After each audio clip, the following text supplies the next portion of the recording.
Petite intégrale niveau première qui est vraiment beaucoup plus facile à calculer que tu le penses, même si ici, c'est vrai que l'expression de la fonction qu'on intègre, elle est quand même vraiment horrible, parce que d'abord, on a un énorme quotient avec au numérateur du logarithme, avec du pi, puis ensuite du cosinus, toujours avec une somme, et on cherche la partie entière du nombre phi à la puissance 44, et on finit avec du nombre imaginaire qui est bien sûr au carré, autrement dit, ça va donner du moins 1.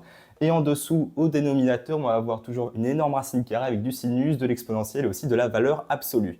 Mais pourquoi est-ce que cette intégrale, au final, elle est facile à calculer? Parce que dans la fonction qu'on intègre, je pense que tu as remarqué, mais il n'y a aucune valeur de x, il n'y a aucune variable. Autrement dit, la fonction ici qu'on intègre, c'est une constante que je vais appeler tout simplement k.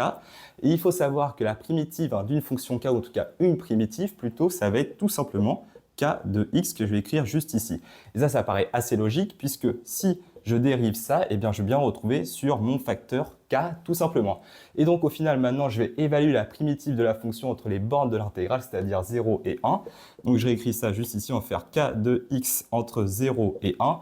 Et donc là, bon, c'est assez facile à calculer. On va tout d'abord remplacer ici x par 1. Autrement dit, on va avoir k fois 1. Bon, je n'ai pas très bien écrit, mais je pense que vous avez compris. Et on va soustraire à k fois 0. Et là, c'est très facile à calculer. Déjà, un nombre multiplié par 0, ça fait tout simplement 0. Et k fois 1, ça donne tout simplement k. Et donc, voici le résultat de cette primitive qui correspond donc à cette énorme fonction qu'on a réussi à intégrer. Et si la vidéo t'a plu, n'hésite pas à t'abonner.